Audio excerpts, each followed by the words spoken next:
Papa siempre quiso eslot. Así que ofrecí confirmar y ayudar a financiar la compra.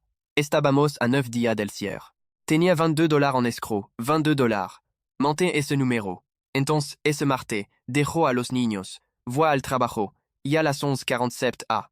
En medio de una propuesta de subvención, mi teléfono vibra. El texto de mamá. Tu padre y yo hemos decidido que ya no vamos a cuidar a los niños. Es demasiado. Necesita hacer otros arreglos. Lo miré fijamente, y el pensamiento que vino no fue ira, fue claridad. Estas personas no aman a mis hijos, porque no dejas a tu nieto por texto, en un martes cualquiera. Escribí de vuelta. Entendido. Luego terminé mi propuesta de subvención. Esa noche, recogí a los niños. Mamá intentaba actuar alegre como si nada hubiera pasado. Sonreí, dije gracias, conduje a casa, puse a los niños en la cama, y me senté con mi laptop. Hice una lista, cada cuenta compartida, cada pago, cada hilo financiero que me ataba a ellos. Y en la parte supérieure, es trato de la propiedad. Miré a Derek y dije, estoy retirando todo. Él dijo, ¿todo? ¿Todo?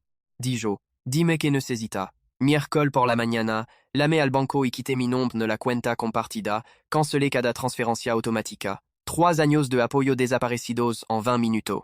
Luego llamé a la compañía de título y me retiré de la compra de la propiedad. La mujer dijo, el cierre es en 9 días. ¿Estás segura? Estoy segura. ¿Fui demasiado?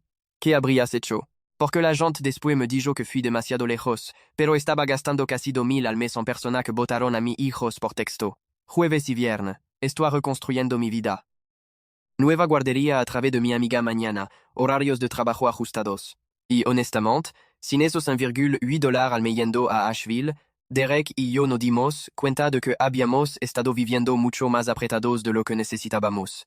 Viernes por la mañana, comienzan la llamada. Mamá luego papá, texto volando, llámame de vuelta. Algo anda mal con la cuenta. Esto no es gracioso, Jolene. Estaba haciendo pancake.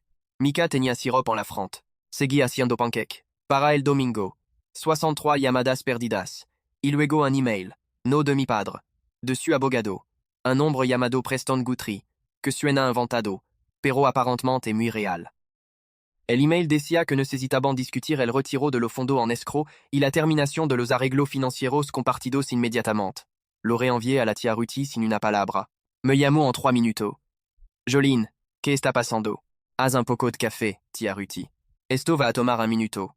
Cuando terminé de contar todo, dijo, Niña, te tomó suficiente tiempo.